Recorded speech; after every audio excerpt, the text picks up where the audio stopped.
Hi hello నమస్తే మరో కురుక్షేత్రం news నెట్వర్క్కి స్వాగతం.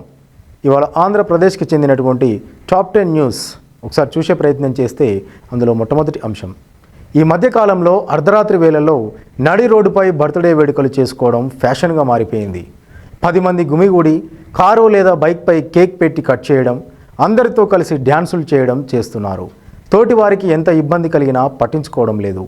ఇదే విధంగా బర్త్డే పార్టీ చేసుకుంటున్న యువకులను స్థానికులు ఇచ్చిన ఫిర్యాదులతో పోలీసులు అరెస్టు చేసిన ఘటన గుంటూరులో చోటు చేసుకుంది. ఇక తెలుగు రాష్ట్రాల్లో వర్షాలు జోరందుకున్నాయి. వర్షాకాలం వచ్చిందంటే చాలు పాముల బెడద ఎక్కువ అవుతుంది. అవి పొలాల నుంచి పొదల్లో నుంచి ఇళ్లలోకి ప్రవేశించి అవకాశం ఎక్కువ. శ్రీకాకుళం జిల్లాలోని ఉద్యాన ప్రాంతం వన్యప్రాణులకు పుట్టినిల్లు. గుట్టలు పచ్చని తోటలతో నిత్యం కలకలలాడే ఈ ప్రాంతంలో ఎలుగుబంట్లు, కోతులు, జింకలు వంటి వన్యప్రాణులు సందడి చేస్తుంటాయి. ఆంధ్రప్రదేశ్లో సూపర్ 6 హామీల్లో మరొకటి అమలు చేసేందుకు కూటమి ప్రభుత్వం సిద్ధమైంది. రైతులకు అన్నదాత సుఖీభవ నిధులు అందించబోతోంది రాష్ట్ర ప్రభుత్వం. 46,85,000 మంది రైతుల ఖాతాల్లో డబ్బులు జమ చేయబోతోంది. ప్రకాశం జిల్లా దర్శి మండలం వీరాయపాలెంలో ప్రారంభించనున్నారు AP CM Chandrababu Naidu.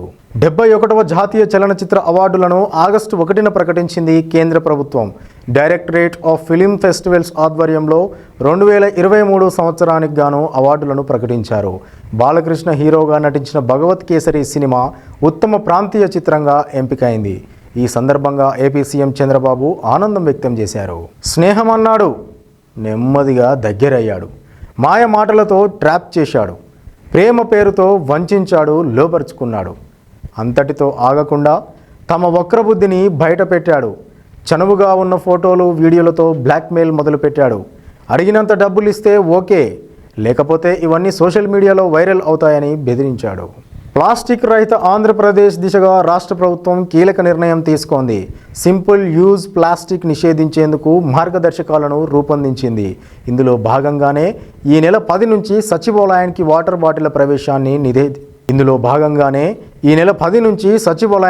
Water బాటిళ్ల ప్రవేశాన్ని నిషేధిస్తుంది.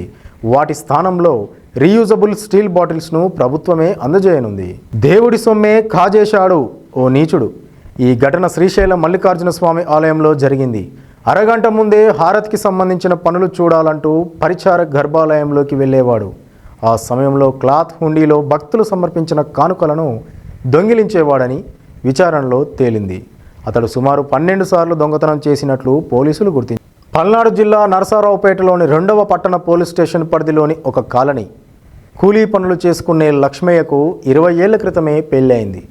3 ఆడపిల్లలు ఉన్నారు. 3 పిల్లల తర్వాత భార్యాభర్తల మధ్య విభేదాలు వచ్చాయి. దీంతో భర్తను విడిచిపెట్టి భార్య వెళ్ళిపోయింది. అయితే 3 ఆడపిల్లల్లో చిన్న కుమార్తె 5వ తరగతి చదువుతూ తండ్రి వద్దే ఉంటుంది. మారుతున్న టెక్నాలజీకి అనుగుణంగా వ్యవస్థను అప్డేట్ చేయడంలో తెలుగు రాష్ట్రాల పోలీసులు ఎప్పుడూ ముందే ఉంటారు. సమాజంలోకి ఏ కొత్త టెక్నాలజీ అందుబాటులోకి వచ్చినా దాన్ని వినియోగించేందుకు ప్రయత్నాలు చేస్తారు. ఇలానే ఓ కొత్త టెక్నాలజీని ఉపయోగించి ఏలూరు జిల్లా పోలీసులు 24 కేసుల్లో నిందితుడిగా ఉన్న పాత నేరస్తుడిని పట్టుకున్నారు. ఇది ఇవాల్టి ఆంధ్రప్రదేశ్ టాప్ 10 న్యూస్.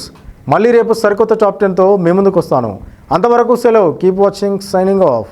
ఇది మరో కురుక్షేత్రం. ఇది వాస్తవాలకు మరో క్షేత్రం. నమస్తే.